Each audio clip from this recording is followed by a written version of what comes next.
All of that to say, usually you can summarize what LDN does in like two main categories.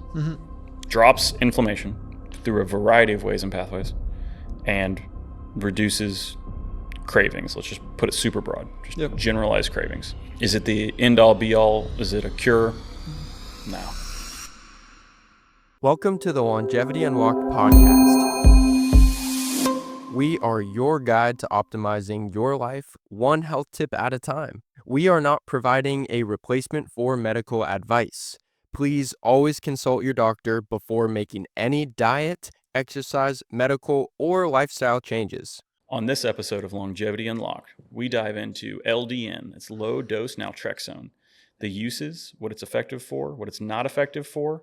We even go into some of the uses of regular dose naltrexone as well. Please enjoy. Ladies and gentlemen, welcome to Longevity Unlocked. I'm Coach Kyle here with Dr. K. Why are you so amped up? I don't know. It's the last one. We did 9 in a row today because I'm not coming down for December. So we got to have enough episodes. We're going to miss you. Yeah, it's going to be a little sad. It's okay. Well, you come up. So you'll still see me on my home turf. Anyway, we do giveaways on the podcast now. Every once in a while, on one of these episodes, we just give something away for the person that calls in. There's discounts, there's requirements. If you haven't heard about the requirements, just listen to any of the other podcasts. We'll go over them when we do a giveaway. But keep tuning in and keep sharing because there'll be lots of opportunities coming up. And it will be valuable. So what are we talking about today? LDN, or low-dose naltrexone.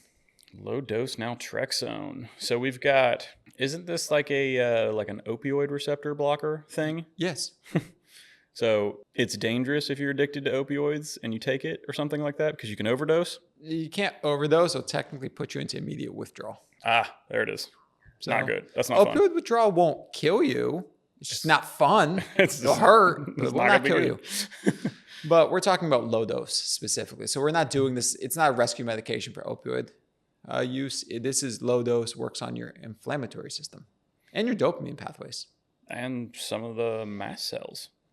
Yeah. So it's become a little buzzy recently. Yeah. A lot of people are asking about it. Because it's a bandage. If you're inflamed and feel bad all the time, you can slap this on. It'll take off the edge of some of the symptoms. Won't make them all go away. It just takes the edge off. So if it's a bandage, is it worth doing? Yes. Okay. Because the way I view it, you can do it to buy yourself enough time to get through the proper treatments to actually feel better, and then you come off it. That makes sense. So what do most people in this field use LDN for? Inflammation. Chronic fatigue, chronic disease. Just we don't know what's wrong with you, or we do know it's uncurable, so have some meds. Yeah. So actually a lot of people do use it explicitly as a bandage. And then it'll take off the edge of inflammation. It'll help drop that. And then in our minds, we like to figure out what it is and then treat the root. Yes. Simple enough. What are other applications besides just reducing inflammation? There's also it's used for getting people off alcohol addiction, right? Yeah, that's probably a higher dose. Actually, if you want to hear more about that, you can listen to the alcoholism podcast. It's a 50 milligram dose, but it helps rewire the brain because it blocks the reward that alcohol drives. That's a great use of it. I've seen you use it for cravings. For sugar cravings? Yeah. Medium low dosing, 4 to 5 milligrams. Yeah. To help just cut that kind of I have to have some sugar thing. Cuts the dopamine. Yeah. Truthfully, I used it before Manjaro became a thing. Now Manjaro's better. But yes. It makes sense. And then there is also some pretty promising results in terms of limiting the effects of mast cell degradation and histamine response.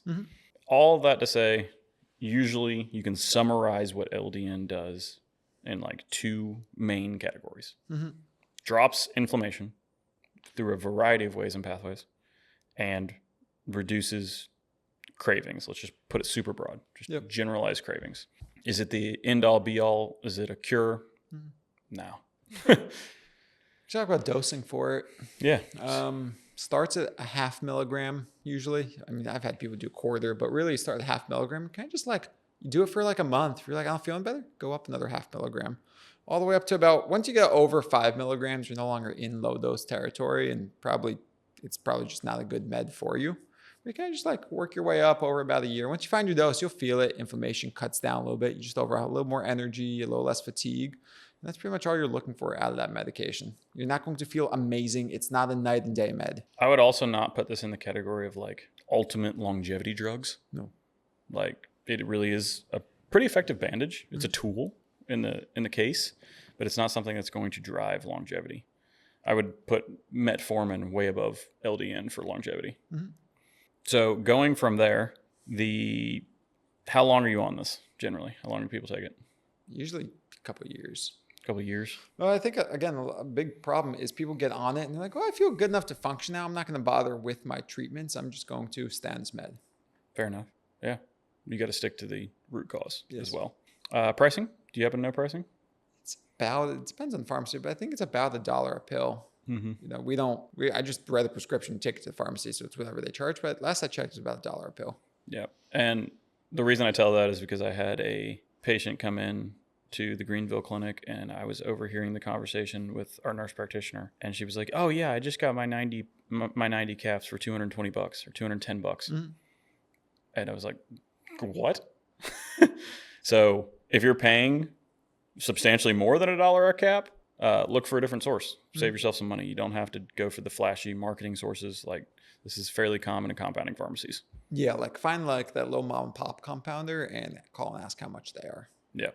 So don't overpay for it. Anything else we should know about LDN? Sidebar. We're only at like 6 minutes. We probably want to stretch it a little bit, but I don't know what else to stretch it. Yep. I got it. Okay. Another fairly niche use of it is for aid in cravings and sugar cravings and food when coming off of a GLP-1. So as you start to taper down the GLP-1, you can start to taper up the LDN, and that'll help smooth the curve of that, like, oh my gosh, I'm hungry. And so you can cut the cravings for the sugar and the high fat foods and focus on the longevity food pyramid, which if you want to know more, go listen to those episodes. Mm-hmm. So I like it as kind of like a phasing out your GLP, and you can phase in some low-dose naltrexone to kind of ease that transition back. How long? Until you're kind of stabilized in your weight. I'd say I think most people should, say if you're like 10 milligrams of trizapatide, most people should phase off that over the course of 3 months, I think is the most effective way to do it. Like you should stretch it out. So you're slowly phasing your naltrexone up during that time. And then I'd probably run it for 2 or 3 months being off of the GLP-1, kind of get that stabilization. And then you can really move into muscle gaining on the other side. Okay. So I think that's a fairly niche use of it. Yeah. Other than that, I mean... You touched on the alcohol. Might as well expand on it. Yeah. So that's not necessarily low dose. That's like regular dose. 50 milligrams, 1 hour before. This is not our protocol. There's books written about this protocol. Basically what it does is it blocks the reward pathways in the brain. So when you drink alcohol, you don't get the same mental reward as you did previously. What does that mean? It means over time, your cravings for alcohol will drop. It will rewire the pathways in the brain. It does not work if you stop drinking. Because if you stop drinking, there's going to be no rewiring of pathways. You have to take it before you drink, and then basically you drink, your brain doesn't get the reward pathway. It builds a new pathway showing, oh, I just get hungover when I do this, and it doesn't feel that good in the brain, so why would I do this? Do you feel weird when you take that much of a dose? Yeah. What do you feel? Kind of spacey. So you're high, and it's in your own right as well. Yeah, you're kind of out of it a little bit, kind of grumpy. Okay. Just like, and also when you get that high, there's a fairly decent chance for like gastric distress. Oh. Like your stomach's gonna hurt and you might be bloated, might have diarrhea. Sounds great. Well, if you're dealing with like full-on alcoholism, some diarrhea, it's really not gonna hurt you that much. That's fair. As opposed to your liver dying. That's a fair point. And feeling crappy.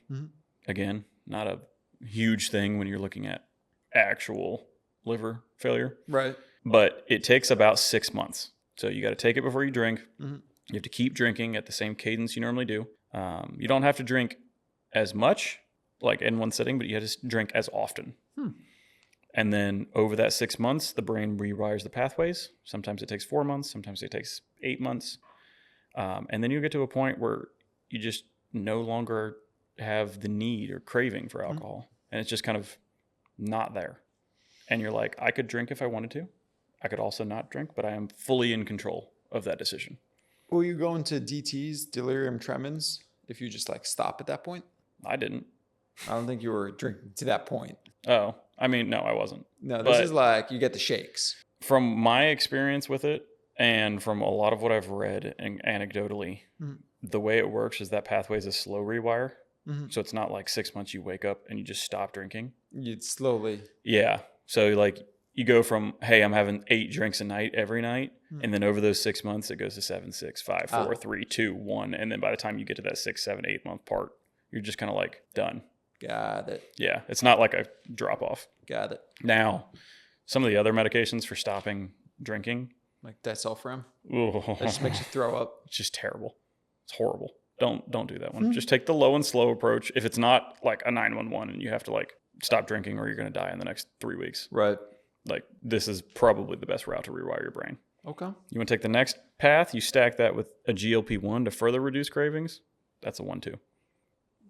Now go visit that episode. If you're really going down that road, go visit that Go episode. visit that episode. But that is low-dose naltrexone and even some regular dose naltrexone. Anything else we should hit? I think we're good. Excellent.